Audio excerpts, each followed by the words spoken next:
This week in HOLLYWOKE, we have some incredible news. We told you guys about this film last week. Well, we got to the big premiere. This is a big deal. And I almost feel bad calling this HOLLYWOKE, but this is what it takes to fight HOLLYWOKE. Sometimes, every once in a while, you can fight it from the inside. And people ask us, what do we mean by HOLLYWOKE? We mean anything that's top-down instructions. That's what HOLLYWOKE is. HOLLYWOKE is top-down instructions, what you're allowed to put out there, how you're supposed to present it, what team you're on. So whether it be Israel first agenda, which Hollywood has been our entire lives, some of us didn't notice. I think a lot of us just figured this out in the last couple of years. That's crazy considering I've been here for 20 plus years and I didn't even notice how bad the infiltration of Israel was. What else does HOLLYWOKE mean? It means DEI.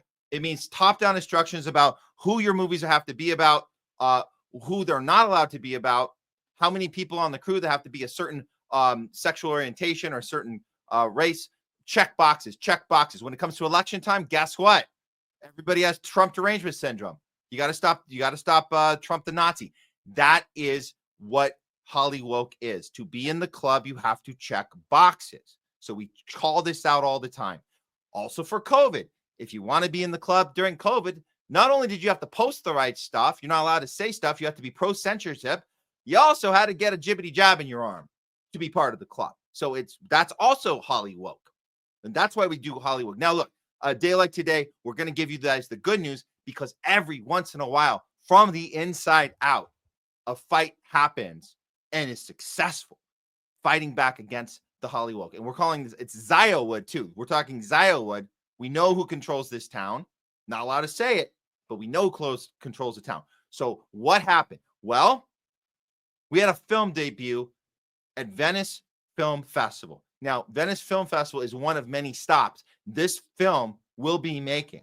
So this was the first indication that something big is happening. What kind of film was it? Well, I'll show it to you guys right now. This is, and all the publications had to announce this. This is from Variety. The name of the film, The Voice of Hind, Rajab.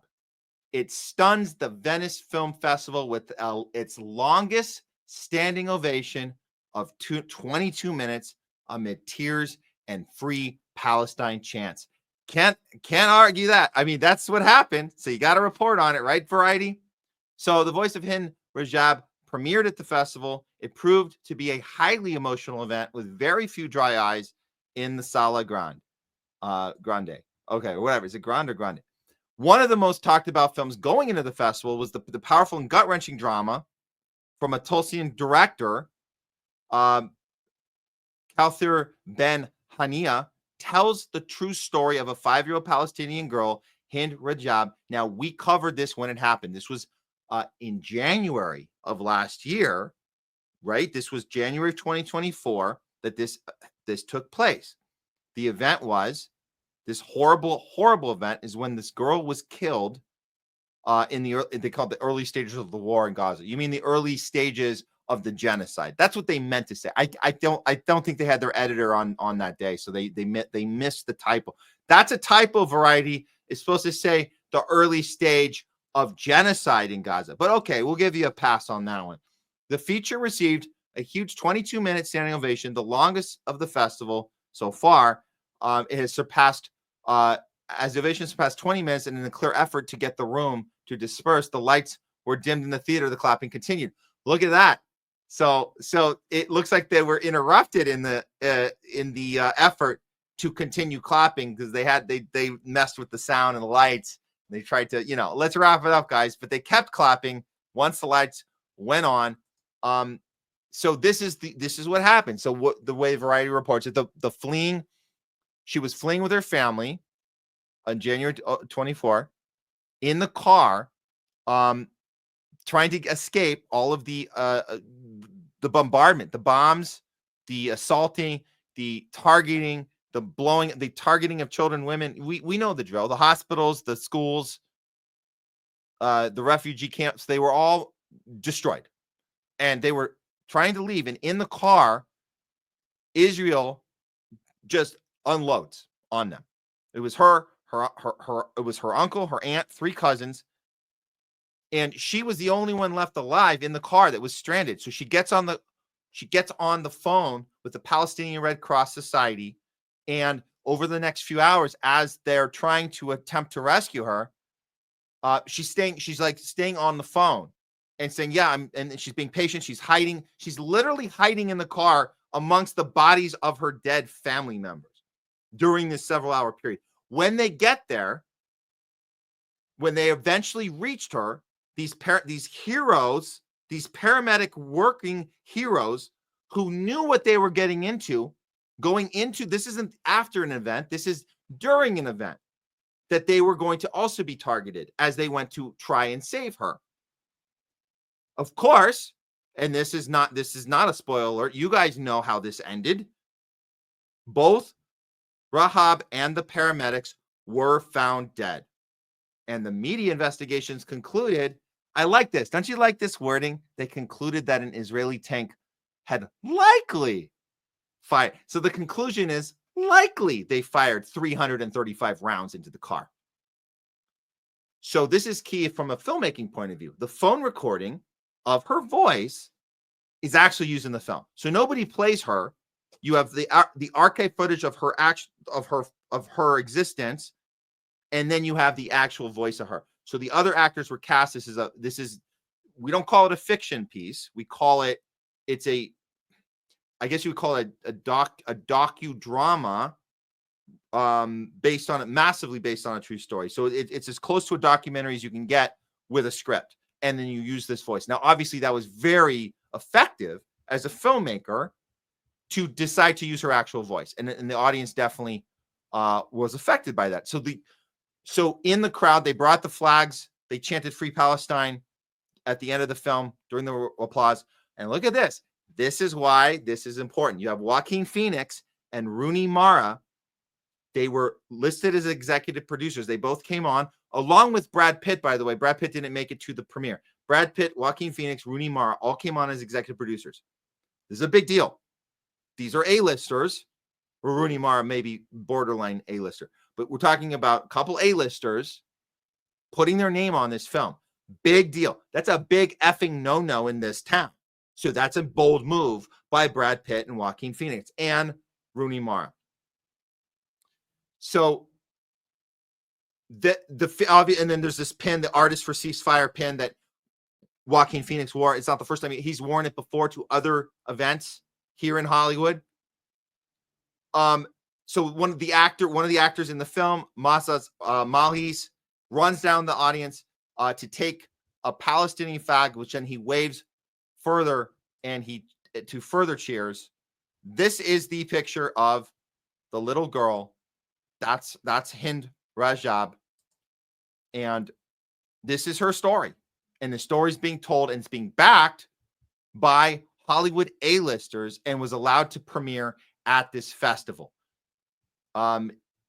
This is the press conference right before, and one of the actors, another actor, Saja Kilani, opens up the press conference with a statement from the entire cast and crew, and she reads it here. Enough of the mass killing, the starvation, the dehumanization, the destruction, the ongoing occupation. The voice of Hind Rajab does not need our defense. This film is not an opinion or a fantasy. It is anchored in truth. It's not an opinion or fantasy. It's anchored in truth. As you guys know the story. They're depicting the story of what actually happened, not a fantasy. Hind's story carries the weight of an entire people. Her voice is one amongst tens of thousands of children that were killed in Gaza in the last 2 years alone.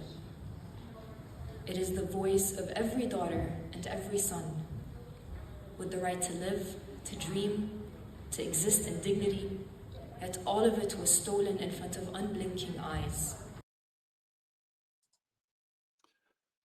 Very good. That's before the screening. The movie then screened. This was yesterday. The movie screens, and this is the ovation. This is a clip from the standing ovation, the 22-minute record-breaking standing ovation that everybody's talking about. Here's a little clip from it, and you'll notice Joaquin Phoenix and his state. He's standing next to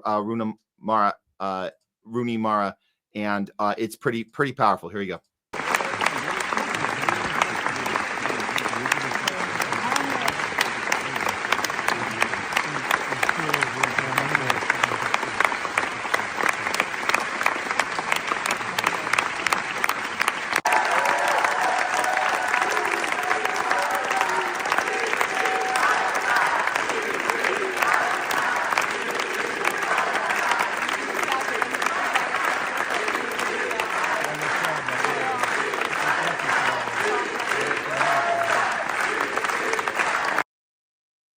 This is a big deal. This is a big deal. If it was just the film, just the message of the film, it still would have found a way to be seen. But what I'm telling you guys, why this is such a big deal is these four people. These four people are why this is a big deal. Brad Pitt, Joaquin Phoenix, you have Rooney Mara, and the last one who we have to mention, which is also probably the most important on here. Actually, they're all important. All of them on here is important. That's Jonathan Glazer. Jonathan Glazer also came on as EP. So these are the EPs. When I say EPs, I mean executive producer. When you're listed as an executive producer on a film, that can mean a few things. That can mean that you brought money. That can mean that you actually wrote a check. That can mean that you brought somebody to write a check. That's usually a kind of a co-executive producer. It can also mean it has nothing to do with money, and it could just be your name being stamped on the film brings it credibility. That's another thing. And then executive producers do get a piece of the producer pie when you talk about investment breakdown. So it's not just for show. You're actually part of the puzzle, and there's pieces there. There's a financial there. There isn't a financial there. Brad Pitt has his own company. It's called Plan B. I don't know if Plan B was attached to this film, but I do know that Brad Pitt has attached Plan B to Jonathan Glazer. Let's talk about Jonathan Glazer because he didn't direct this film, but he is a Jewish director. And the director here knew if I can get Jonathan Glazer's name on this, maybe he could be the one that gets me Brad Pitt. That's probably what happened because Jonathan Glazer has worked with Brad Pitt's company, Plan B, and worked with him. So say, can we get Brad Pitt to put his name on this? And then Joaquin Phoenix comes on. And then Rooney Mara comes on. So why is it so important that Jonathan Glazer and Brad Pitt are on this? We saw Joaquin Phoenix. Well, let's start with Brad Pitt. Then we'll get to Jonathan Glazer. So the reason why this is important that Brad Pitt came on this is because Brad Pitt has been involved with the Zionist capture of Hollywood for a long time. We know Angelina Jolie was part of it. We know his other ex, Jennifer Aniston, is still part of it. She still just blathers about nonsense. Her and her other remaining friends, the ones that aren't dead from a sudden heart attack, the ones that are left, they're all just spouting Zionist crap all day long. David Schwimmer, all those ex-friends. And just like the other show, Seinfeld, all the Seinfeld, right? It's just spewing garbage all day. However, Brad Pitt has had another, I would say had a change of mind, had another idea about this, is sick of doing films on behest of Israel. What am I talking about? What do you mean he's doing films on behest of Israel? I like watching Brad Pitt do action films and doing character dramas. And I don't, what do you mean Brad Pitt's doing Israel films? Oh, he certainly is. Not just films that have people that want to make Israel look good. We're talking about specific films that are coming directly from Israel, directly from the Mossad, directly into Hollywood. We've been captured with this Israel garbage since 1948, the entire way. The entire way. I'll give you a list. Exodus, Ben-Hur, Delta Force, Executive Decision, Munich, Steven Spielberg, Munich, even Steven Spielberg's Schindler's List. These are movies that are not just approved, but they're crafted by the Israeli government, by the Mossad, by the CIA. And that's that. That's what they're about. So let me give you one example, and I'm going to give a shout out to GDF channel on YouTube, who put this very extensive little mini documentary together about Israel and movies. It's called Israel Movies. You guys should look it up. Here's a clip from it regarding Brad Pitt's film, World War Z. Check it out. in 2013, World War Z, the highest-grossing zombie movie of all time, can be read as an Israeli propaganda story. In the film, Jerusalem is the only city to survive the zombie onslaught thanks to the ingenuity of Israeli intelligence, as explained by a friendly Mossad officer. The depiction of a giant wall around the city, reminiscent of the real separation barrier between Israelis and Palestinians, is impossible to ignore. That the wall keeps out hordes of zombies while a multicultural society flourishes inside presents a striking Zionist narrative, albeit a particularly perverse one. If you guys are like me and you saw World War Z when it came out and it never crossed your mind about this little insertion, go back and watch it again. Go back and see it. You'll have a new perspective, and you'll see, and maybe that's what happened with Brad Pitt. He didn't notice at the time either. He was like, "Oh, this is a nice little action film, and we're going to come up with a plan to stop the zombies, and we're going to end up in Jerusalem. We're gonna meet with the top people, the most smartest, most clever, most humane. Don't forget humane. They're the most humane people on the planet when it comes to military and science and just everything around. And diversity. Look at the diversity. It's such a democracy. So this was not just approved by the Mossad, CIA. It was written out by them and handed to Hollywood to do it on behest of them. That's what all these movies. I mentioned Exodus, Ben-Hur, Delta Force. Go back and look at Executive Decision. What do you think Executive Decision is about? It's about a hijacking on a plane by who? Palestinian terrorists? Really? Does that really make any sense? Palestinian terrorists that want to blow themselves up. Palestinian. That's what Executive Decision is about. Schindler's List I mentioned. Oh, you don't think that's Zionist propaganda? Look at the last scene. Look at the last scene of Schindler's List and tell me what you see. After the list has been done, you say Oscar Schindler has his breakdown. I could have saved more. The credits should have rolled right there. They don't. You watch these Jews who are now have nowhere to go, sad look on their faces, are walking there. Nobody wants them. They make it very clear. We don't want you. You have nowhere to go. And then they set their eyes on the promised land. And that's how the movie ends. And you're hearing Israeli music play while they pucker up and get ready for their next mission. And they're the good guys going in to start the occupation. Schindler's List literally sets up the initial occupation of Israel. That's what it sets up. That's what it is. That's what Schindler's List is. So anyways, we can go on about all the films. I would say, again, check out GDF channel on YouTube. This segment's from Israel in Movies. So check that out. And then I'll give you the last piece of the puzzle. The last piece of the puzzle was this, Jonathan Glazer. And to remind you guys, he's the Jewish director who won the award for Best International Feature Film last year called The Zone of Interest. And he gave an acceptance speech that nobody wanted to hear because he was comparing, saying, we said never again. So we didn't mean never again just for us. That's what he was saying. Nobody wanted to hear that in the Academy. Nobody wanted to hear that at the Chinese Theater up here in Hollywood. This was just last year. So this is why getting him on this film is very important. Here's a clip from his Oscar speech. If you guys want a refresher, here it is. Thank you to the Academy for this honor and to our partners A24, Film for Access and the Polish Film Institute, to the Auschwitz-Birkenau State Museum. A24. That's the company. That's the company. A24. I forget if that one also has to do with Brad Pitt. I know we had the plan B. I got to look up my sources there. But again, these are the people you want on your film. These are the people you want. So listen, this is what he says. For their trust and guidance, to my producers, actors, collaborators. All our choices were made to reflect and confront us in the present, not to say, look what they did then, rather look what we do now. Our film shows where dehumanization leads at its worst.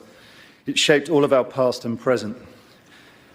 Right now, we stand here as men who refute their Jewishness and the Holocaust being hijacked by an occupation which has led to conflict for so many innocent people. Whether the victims of October the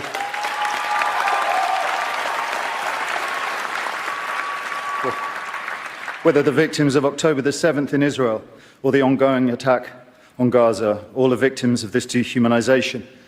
How do we resist?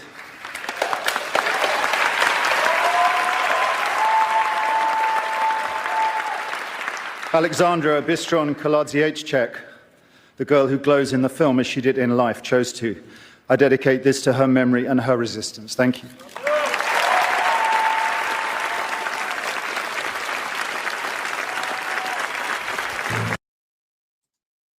So again, he's an Academy Award winner for his film. And to be clear about the plot of his film and why it was allowed to win, it was because it was about the Holocaust. It was about the Holocaust. But it was about, this actually was the plot. It was about how a German couple whose home is next to the Auschwitz concentration camp carry on their lives with genocide in the backyard. So it was about people going through their day-to-day lives pretending nothing was happening. That's what his film was about. And maybe the Academy missed that analogy he was drawing to today. And they didn't want to hear it. They didn't want to hear that this had anything to do with the genocide in Gaza that a lot of people are ignoring, and they're ignoring it on purpose. Just like in his film, ignoring the Holocaust, which again, that part was approved by Hollywood. That movie was not an Israeli CIA Mossad film, but it did get recognized because anytime you make a film about the Holocaust, you got a good opportunity to be recognized in this town. Again, that's why we call it HOLLYWOKE. We call it Ziowood. But make no mistake, this film is going to be making the rounds, and it's going to be having the reactions it's going to get. And they can spin it how they want. And they could say that they went too far, or they're using this, they're pulling at the heartstrings in a manipulative way. We've heard it all. We're going to see more about it because that's not going away. It doesn't stop here. It's going to do more rounds. And ultimately, Hollywood's going to have to account for this film. It's going to have to account for the fact that these A-listers have stepped up to put their name on it. It's going to have to account for the fact that it's a real story. This isn't a fake. This isn't an opinion, like the actor said at the beginning at the conference. It's not an opinion. It's not a fantasy. This is real life. Hind Rajab was murdered by Israel on purpose. You call it a double tap. We call it a double tap. That means you already unloaded ammunition on the car. You already killed her family. She's left in the car trying to get help. And then you unload again. It's a double tap. And you waited for the paramedic workers to get there, and then you unloaded. You can't argue that this happened. You might hear the argument, oh, well, one little oopsie on Israel, you're going to make a big thing about it. No, this happens every effing day. They chose one example to make a film about, and that's the one that's going the distance. That's the one it's going to be. And it takes one thing. Just like we talk about the 20 people killed at the Nazar Hospital that was aired live on TV. Sometimes it takes one event to make the difference. But we know Hollywood has impact. You guys, we can talk all day about how Hollywood has ended. It's done. It's finished. That might be true.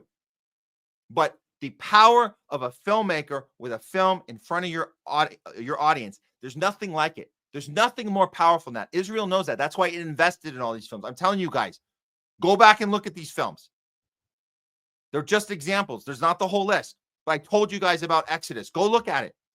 Go look at Ben-Hur. Every person has been depicted as a godlike character. If you're from Israel, it's your homeland. This is the narrative they've been selling to us here. And it's not just for film goers. It bleeds over into our day-to-day. It bleeds over into our conversations. It bleeds over into how we conduct ourselves at school, how we conduct ourselves at work, how we conduct ourselves at home. Hollywood spills over. So it could be ending. It could be on its way out, and that's fine. You know, I like to go on with Garland Nixon. We joke about HOLLYWOKE all the time. This segment we're doing right now is literally called HOLLYWOKE, okay? So we can make fun of that. At the same time, understand the power of a film and the power of a filmmaker.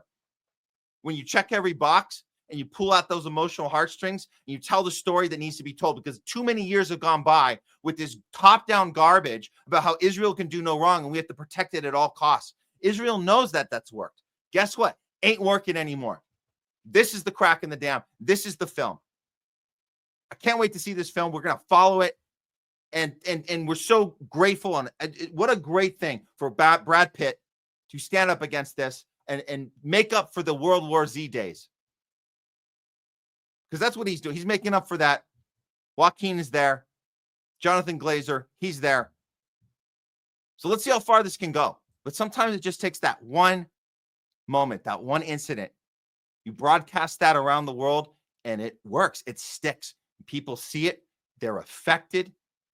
It gets inside them. They remember it. And then they utilize it, and it never goes away. It's forever in the lexicon of our human experience. And that's what we're going to have, starting with this film, hopefully.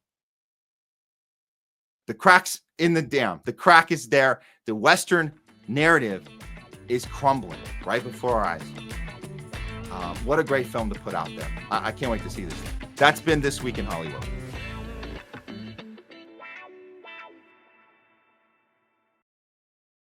Okay, let me take a moment to introduce you to our good friends over at World Harvest Food Bank right here in LA. World Harvest has been serving families across Los Angeles for 18 years now, and they started with this simple idea. Everyone deserves access to healthy, affordable food no matter what they're going through. With their Cart with a Heart program, families can walk away with a full cart of groceries, fresh produce, dairy, meat, and pantry supplies for just a $50 contribution. That's for the entire cart. That same cart will cost over $300 at a typical grocery store. At World Harvest, everyone is welcome. They don't ask for income verification, ID, or any paperwork. No. Basically, their doors are open to anyone who's doing their best, but just needs a little extra push to get by. If you're an Angelino like me, you know the times have been tough here. First with all the union strikes, the LA fires, and now the ICE raids going on. It seems like we're living in a constant state of uncertainty. And that's why it's so important to support local charities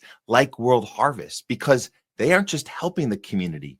They're an essential function in its very survival. World Harvest is located at Venice and Arlington. And right now, you can use our special discount code THL20 for 20% off your contribution amount at checkout. And if you're not in the LA area, you can still help out with a $50 donation, which will provide a full cart of food for a family by going to worldharvestfoodbank.org or scan the QR code for more info. Or you can just spread the word. Follow them online. Let people know they're here for them, because at the end of the day, it's about providing choice, access, and relief without barriers. World Harvest Food Bank. End hunger now.